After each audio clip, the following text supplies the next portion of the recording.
Joining me with reaction to today's jobs report and his thoughts on just where we're headed is Nobel laureate Edmund Phelps. He's professor of economics at Columbia University. Thank you so much for coming in today. Thanks for having me. There has been so much focus on just what kind of number we would see this morning, and the 9.7% level holding has been viewed as a good thing, that this is perhaps showing us that maybe there is some traction in the recovery. Is that what the market should be interpreting from this? Well, you know, the unemployment rate comes from a survey of households. So even though the weather was very bad in January, you wouldn't necessarily think that that's going to cause a lot of unemployment. It will have the effect of preventing some casual workers from doing temporary work in construction. So you know, pessimists would have said it'll go to 9.8. Optimists would have said it will hold at 9.7. The optimists were right.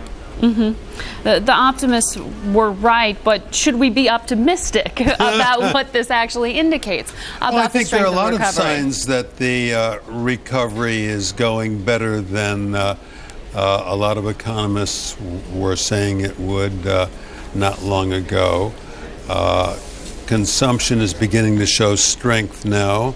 That's the latest. Investment expenditures have picked up. Exports are doing pretty well. I've never really been very worried about the velocity of the economy coming around the last turn. I've been more worried about whether the recovery has legs, whether there's enough innovation in the system to power a recovery back to anything like the old normal of 5.6% unemployment in the middle of the 90s. I don't think it's there. I hope I'm wrong.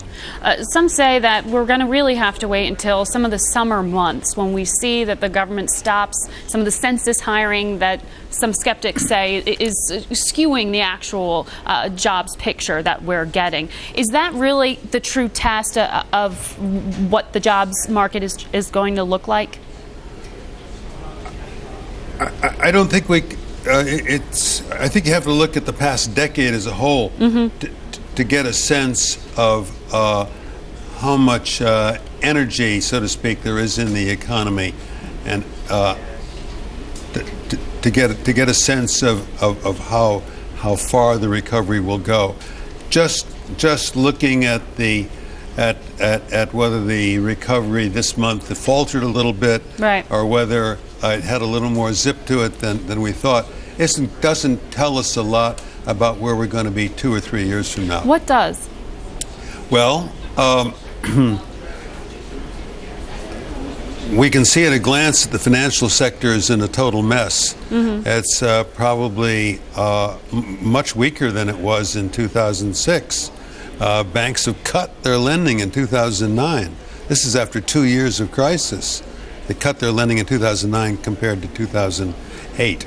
And